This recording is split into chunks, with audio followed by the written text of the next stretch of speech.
Uma Sudhi joining us with more on that big story. Uma, there's of course always been this dichotomy between what the Congress's first family has said on record about forgiving the killers or having this sort of very different personal view on the matter and not holding on to hatred and so on. And of course, a very strong statement just now from Jairam Ramesh saying the Congress finds this action by the Supreme Court untenable, erroneous, not in keeping with the spirit of the people of India in the matter.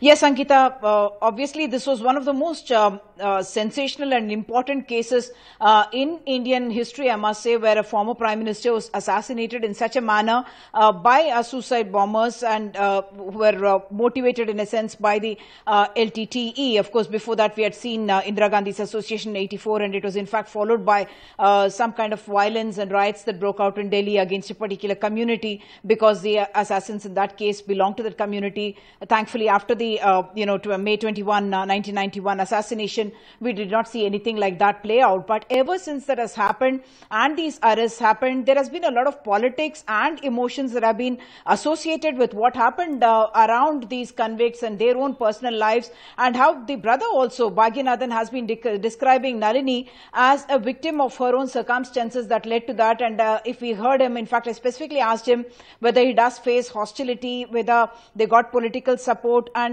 he says that we believe that she was a victim of circumstances and that she has done her time in prison. Whatever the law of the land says about what kind of punishment people who were involved in the assassination of a former Prime Minister should undergo, that's what she underwent. And of course, we all know that from death sentence, it was changed to a life sentence. And after spending such a long time in prison, the court, through a legal process, we must point out that, through a legal process, has now allowed her and 5 others, Nalini and 5 others, meaning 6 of those people, to now walk free. And this, of course, is preceded by the precedent that we had of Perarivalan being released in May. And that is what, in fact, inspired Nalini to approach the Supreme Court, because the Madras High Court had rejected it. The Tamil Nadu government had, in fact, said that they will allow these people to, walk free, come out of jail after spending a long time in jail,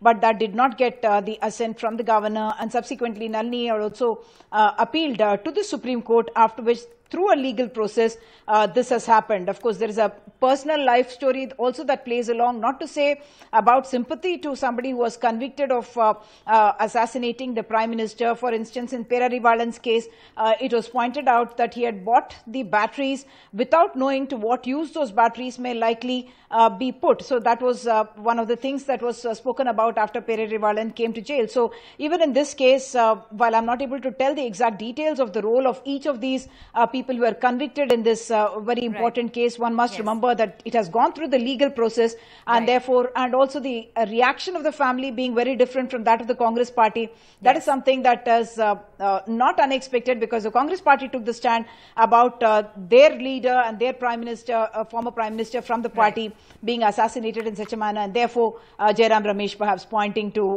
what he does not agree with what the Supreme Court did.